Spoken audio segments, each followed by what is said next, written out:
ও ভারতের পররাষ্ট্রমন্ত্রীর বৈঠকে বাংলাদেশ প্রসঙ্গ। বাংলাদেশ প্রসঙ্গে মার্কিন নতুন পররাষ্ট্রমন্ত্রী মার্কো রুবিওর সঙ্গে কথা বলেছেন ভারতের পররাষ্ট্রমন্ত্রী এস জয়শঙ্কর। বিস্তারিত নিয়ে আপনাদের সাথে আছি আমি শামীমা সুলতানা। মার্কিন প্রেসিডেন্ট ডোনাল্ড ট্রাম্পের শপথ গ্রহণের পর প্রথম দ্বিপাক্ষিক কোনো বৈঠকে জয়শঙ্করের সঙ্গে মিলিত হন রুবিও। বৈঠকে ট্রাম্প প্রশাসনের নীতির উপর জোর দেন মার্কিন পররাষ্ট্রমন্ত্রী। বুধবার ওয়াশিংটন ডিসিতে ভারতের দূতাবাসে অনুষ্ঠিত এক সংবাদ সম্মেলনে এসব কথা জানান জয়শঙ্কর।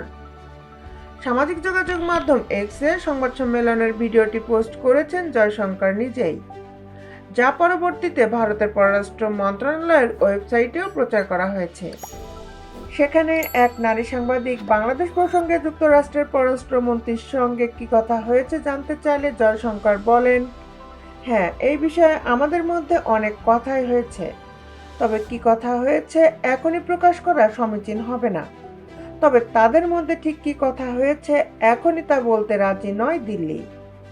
এদিকে ভারতের রাষ্ট্রীয় বার্তা সংস্থা পিটিআই জানিয়েছে, ট্রাম্পের প্রেসিডেন্ট হিসাবে অভিষেকের অনুষ্ঠানে অংশ নিতে যুক্তরাষ্ট্রে যাওয়া ভারতের পররাষ্ট্রমন্ত্রী ওয়াশিংটন ডিসিতে দেশটির নতুন পররাষ্ট্রমন্ত্রী মার্কো রুবিও এবং জাতীয় নিরাপত্তা উপদেষ্টা মাইক ওয়ালজের সঙ্গে বৈঠক করেছেন।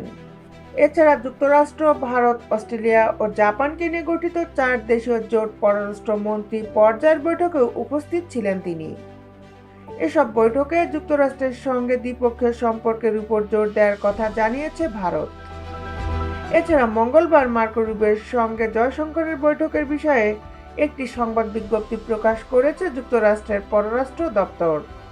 এতে বলা হয়েছে, যুক্তরাষ্ট্র ও ভারতের মধ্যে অংশীদারত্ব জোরদার করার অভিন্ন প্রতিশ্রুতির বিষয়টি নিশ্চিত করেছেন দুই দেশের পররাষ্ট্রমন্ত্রী।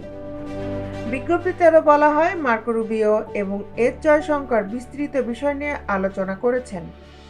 গুরুত্বপূর্ণ ও বিকাশমান প্রযুক্তি, প্রতিরক্ষা সহায়তা, জ্বালানি ও একটি স্বাধীন এবং মুক্ত ভারত প্রশান্ত মহাসাগরীয় অঞ্চলকে এগিয়ে নেওয়ার বিষয়ে দুজনের কথা হয়েছে।